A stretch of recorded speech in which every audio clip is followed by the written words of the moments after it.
제목 사망 권세를 이기게 하신 나의 예수님. 요절 나는 부활이요 생명이니 나를 믿는 자는 죽어도 살겠고 하나님을 믿으라. 기도하고 구한 것은 받은 줄로 믿으라. 그리하면 그대로 되리라. 교회 앞 산수유가 만발하고 목련꽃이 피는 봄이 왔습니다. 1년 전 이맘때쯤 교회 앞 천변에 핀 눈부신 목련꽃을 저는 기운 없이 보면서 걷고 또 걸었습니다. 23년 가을 기침을 너무 자주 하는 것 같아 코로나 후유증이 아닌가 하여 엑스레이를 찍으러 병원에 갔는데 의사 선생님이 CT를 찍으라고 하셨습니다. 그 결과 폐는 아무 이상이 없는데 부신에 약 6cm 되는 큰 혹이 있다면서 선생님은 놀라시며 큰 병원에 가서 수술을 하라고 하셨습니다. 그래서 원주 세브란스 병원에 갔더니 외과 의사분이 놀라면서 저에게 설명하였습니다. 아주 큰 혹이 있네요. 제가 금방 10cm짜리 되는 부신의 혹을 제거하고 왔는데 너무 커서 복부를 절개했고 온 장기에 유착이 되어 있는 걸 보면 반드시 암입니다. 환자분도 모양이 너무 큽니다. 그럼 저가 암이라는 건가요? 아니, 수술을 해봐야 알지만 모양이 너무 큽니다. 저는 순간 시간이 멈추는 듯 했고 다리에 힘이 풀렸습니다. 집에 돌아와 정신이 나간 사람처럼 아무 생각도 못하고 교회 기도실에 며칠을 앉아 있었습니다. 저의 생각을 작동하지 못하게 하는 것은 두려움이었습니다. 암이면 어떻게 하지? 라는 생각, 즉 죽음에 대한 두려움이었습니다. 죽음의 공포가 저를 삼키고 있었습니다. 그러다 며칠을 지나 정신을 차려 주님께 나아가자라는 생각으로 기도하였습니다. 그때 큐티 말씀 사사기 6장 23절 여호와께서 그에게 이르시되 너는 안심하라 두려워하지 말라 죽지 아니하리라. 기도원이 여호와를 위하여 거기서 제단을 쌓고 그것을 여호와 샬롬이라 하였더라. 이 말씀은 하나님이 저에게 주신 말씀이었습니다. 제 내면에 깊은 죽음의 공포를 하시고 죽지 아니하리라 말씀해 주신 것입니다. 저는 왜 나에게 이런 일이 일어나야 하지? 라는 의구심이 드는 불신의 질문을 하지 말자. 그 대신 기도원처럼 주님을 찬양하기로 하고 다시 반주를 결단하였습니다. 또한 유튜브를 보면서 신앙 선배님들이 고난을 어떻게 극복해 나갔는지 배웠습니다. 제가 볼 때 의인 같은 귀한 믿음의 선배들도 고난은 있었습니다. 그러나 그들은 이것을 이 세상 사람이 아닌 것처럼 말씀을 붙들고 평안했습니다. 그러나 저는 약속의 말씀이 있었음에도 수술 날이 가까워오자 평안하지 못했습니다. 수술 날짜를 잡으러 외과 의사를 만나러 가야 되는데 그 얼굴이 너무 무서웠습니다. 그때 주님은 이사야 46장 3, 4절 배에서 태어남으로부터 내게 안겼고 태에서 남으로부터 내게 업힌 너희여 너희가 노년에 이르기까지 내가 그리하겠고 백발이 되기까지 내가 너희를 품을 것이라. 내가 지었은즉 내가 업을 것이요 품고 구하여 내리라. 말씀을 주셨습니다. 나를 안고 업고 품고 계신 주님이 백발이 되기까지 그리하리라 말씀해 주셨습니다. 그래서 저는 힘을 내어 다음 스텝을 밟았습니다. 의사인 올케에게 전화를 하여 저의 이런 상황을 의논했습니다. 올케는 바로 서울에 있는 큰 병원에 계시는 동기 선생님을 알아봐 주었습니다. 서울 삼성병원 의사분은 저를 안심시켜주며 편하게 마음을 가질 수 있게 도와주었습니다. 그러나 악성 가능성은 배제할 수 없다라고 했습니다. 그리고 수술 날짜를 3주 당겨 수술할 수 있도록 해 주었습니다. 그럼에도 수술을 앞두고 불안이 저를 집요하게 따라다니며 저를 삼키고자 했습니다. 그때 하나님은 마가복음 11장 22, 25절 말씀 하나님을 믿으라 내가 진실로 너에게 이르노니 이 산을 들려 바다에 던지라 하며 그 말하는 것이 이루어진 줄 믿고 마음에 의심하지 아니하면 그대로 되리라. 무엇이든지 기도하고 구한 것은 받은 줄로 믿으라. 그리하면 그대로 되리라. 저는 아멘 하며 내가 구하는 것은 혹이 나쁜 혹이 아니라 좋은 혹 주시는 것입니다. 좋은 혹 주셔서 감사합니다. 기도하며 이 말씀을 붙들고 수술실로 들어갔습니다. 그리고 온전히 나를 주님께 믿음으로 맡겼습니다. 수술 다음 날 아침에 의사 선생님이 오셔서 저에게 설명해 주셨습니다. 혹이 크지만 동글에서 다른 장기에 전혀 유착이 되어 있지 않습니다. 출혈도 없어서 거의 1시간 반 만에 수술을 마쳤다고 했습니다. 조직 검사를 해봐야 알지만 본인이 생각하기에는 암이 아니라고 생각한다고 말씀해 주셨습니다.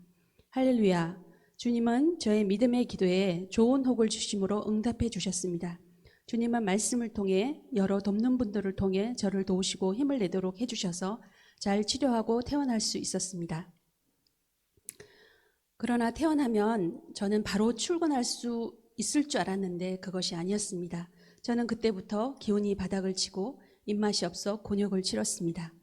다행히도 제대하여 타지에서 아르바이트를 하려 했던 아들이 계획을 바꿔 제 옆에 있어 주었고 자상한 남편이 저를 위해 봄꽃들이 많이 피는 곳으로 데려다니면서 저를 회복하도록 도와주었습니다. 차차 입맛이 돌아오고 기운이 회복되기 시작했는데 몸이 회복되니 보다 더 큰 문제가 기다리고 있었습니다.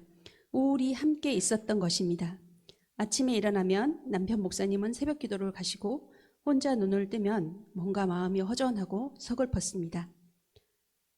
또 자녀에게 잘 하지 못한 자책감이 밀려왔습니다. 혼자 있기가 힘들어서 자고 있는 아들 방에 가서 엄마가 혼자 있는 게 싫래? 라고 말하면 아들은 자다가 뿌시시 엄마 이리 와 라고 하며 자기 옆 자리를 내어주었습니다. 그래서 한동안 정신이 들 때까지 있다가 출근하였습니다. 이런 우울이 나를 따라다니며 내 몸에 다른 곳에 또 암이 있을 거야 라는 부정적인 생각을 가져왔습니다. 그러고 보니 코로나를 지나며 약 4년 정도 건강검진을 안 한 게 생각났습니다. 저는 또다시 불안해졌습니다. 더 큰 병이 있을지 몰라. 내 몸에 암이 있을 거야. 저는 무서워서 건강검진을 갈 수가 없었습니다. 이런 나를 볼 때 참으로 실망스러웠습니다. 내가 이렇게 믿음이 없는 자였구나 생각이 들며 나의 모든 면에 바닥이 드러났습니다. 그때 주님은 예레미야 29장 11절 너희를 향한 나의 생각을 내가 아노니 평안이요 재앙이 아니라 너희에게 미래와 희망을 주는 것이라 말씀해 주셨습니다. 저는 끝없이 올라오는 불신과 말씀으로 싸워야 했습니다. 주님은 저를 치료하시기 위해 8월 김형주 목사님이 개최하는 수련회에 참석하게 해주셨습니다. 소그룹 성경 공부에서 나를 지켜왔던 믿음의 성이 무너져 있음을 통찰하게 하시고 그 성을 재건하도록 도와주셨습니다. 베드로전서 5장 7절 너희 염려를 다 주께 맡기라. 이는 그가 너를 돌보심이라. 근심하라 깨어라.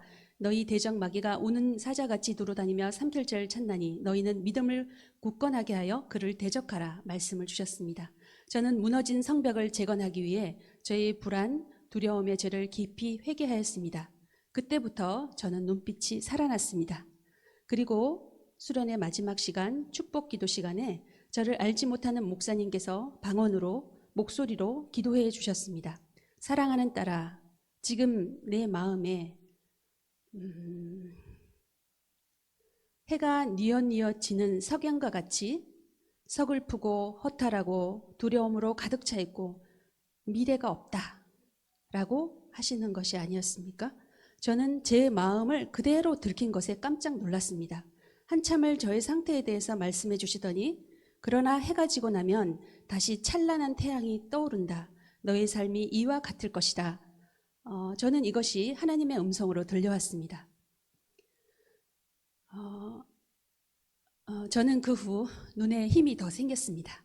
그리고 저는 깨달았습니다. 아, 내가 나았구나. 그래서 저는 제가 나았음을 알고 용감하게 건강검진을 갔습니다. 몸에 아무 이상이 없었습니다. 이후 11월 김영주 목사님이 오셔서 부흥회를 해주셨습니다. 저는 청년 시절 이상한 기도원들이 문제를 많이 일으키는 것을 봤기 때문에 기도받는 것, 방언하는 것, 귀신을 내어쫓는 것 등을 별로 좋아하지 않습니다. 그러나 목사님은 성경적 근거를 명확하게 가지면서 성령의 역사를 실현화시키고 계셨습니다. 그래서 저는 마음 문이 활짝 열렸고 여름 수련회에서 치유를 받았기 때문에 기대가 되었습니다. 부흥회 때 귀신을 쫓아내는 시간에 내 안에 묻고 있는 평생의 나를 둘러싸고 나의 머리채를 쥐고 나를 끌고 다닌 마귀의 정체가 드러났습니다. 그것은 바로 죽음의 공포라는 막이었습니다. 죽음의 공포가 내 마음의 왕자의 또아리를 틀고 혀를 날름거리고 있었습니다. 리더 하시는 분과 함께 이런 죽음의 공포를 십자가 예수님 앞에서 처리했습니다. 저는 평소 비행기 공포를 갖고 있습니다. 이창육 씨는 당장 죽을 것 같고 순왕 씨는 언제 죽을 줄 몰라 하며 낭떠러지에 서 있는 것 같은 공포가 있습니다. 그래서 저는 먼 거리의 비행을 할 수가 없습니다. 그런데 지난달 코시가에 다녀오며 이 비행기 공포가 해결된 것을 느낄 수 있었습니다. 과거에는 비행기를 타고 나면 그 공포지수가 99점에서 100점이었다면 이번에는 20에서 30점 정도로 떨어졌습니다. 작년 가을 한 귀신을 쫓아내는 사역의 결과를 이번에 체험할 수 있었던 것입니다. 평생을 고통받던 죽음의 공포를 십자가 예수님이 해결해 주신 것을 느끼는 시간이었습니다. 아울러 사역에 대한 마음도 회복시켜 주셨습니다. 다른 교회들을 보니 사모님들이 목장을 하는 경우가 드물었습니다. 또 이제까지 2개의 목장을 거의 해왔었기 때문에 내가 지쳤나? 이런 생각도 있었습니다. 그래서 올해는 목자를 세우고 저는 그만둘 생각이었습니다. 그러나 이번 선교를 통해 청년들이 성령 충만해지고 살아나는 것을 보며 저는 새로운 힘이 났습니다. 그리고 20대 초 청년 시절 처음 나에게 주신 사명을 주신 예수님이 생각 떠올랐습니다. 요한복음 22장 15절 내가 나를 사랑하느냐? 내 양을 먹이라. 아멘. 주님, 제게 주신 사명을 감당하기 원합니다. 제가 사명을 그만둘 것이 아니라 분가를 시켜야 되겠다라는 생각이 들었습니다. 하나님은 마지막으로 저의 사역에 대한 마음도 회복시켜 주셨습니다.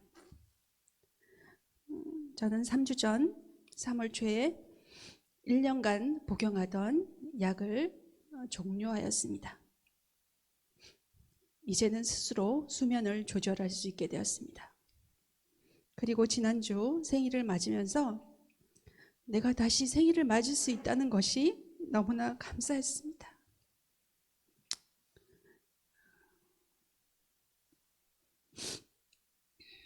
또한 부활절을 준비하면서 고린도전서 15장을 암송하며 사망아 너의 승리가 어디 있느냐, 사망아 너의 쏘는 것이 어디 있느냐 말씀을 통해서 사망 권세를 이기시고 부활하신 주님이 얼마나 감사한지 찬양이 나왔습니다. 나를 둘러싸고 있던 죽음의 공포를 십자가에서 박살내시고 죽음의 공포로부터 해방시키셔서 저를 자유케 하신 부활의 주님을 찬양하게 되었습니다. 돌아보니 저는 제 앞에 닥친 어려움을 잘 이겨내지 못한 것 같습니다. 그러나 부활의 주님은 변함없이 항상 말씀으로 제 옆에 계셨습니다. 그리고 평생 저의 문제인 죽음의 공포 문제를 해결해 주셨습니다. 저는 또 언젠가 하나님의 때에 한 번은 천국에 가게 될 것입니다. 그러나 이제는 죽음의 공포에 사로잡힐 것이 아니라 부활의 주님과 동행하며 부활 소망을 갖고 영광스럽게 천국에 입성하기를 기도합니다. 제가 건강하게 회복되기까지 늘 사랑으로 함께해 준 남편 목사님, 엄마의 회복을 위해 노심초사하여 하며 나의 밥 숟가락에 고기를 얹어주던 사랑하는 아들 임재에게 사랑과 감사의 마음을 전합니다.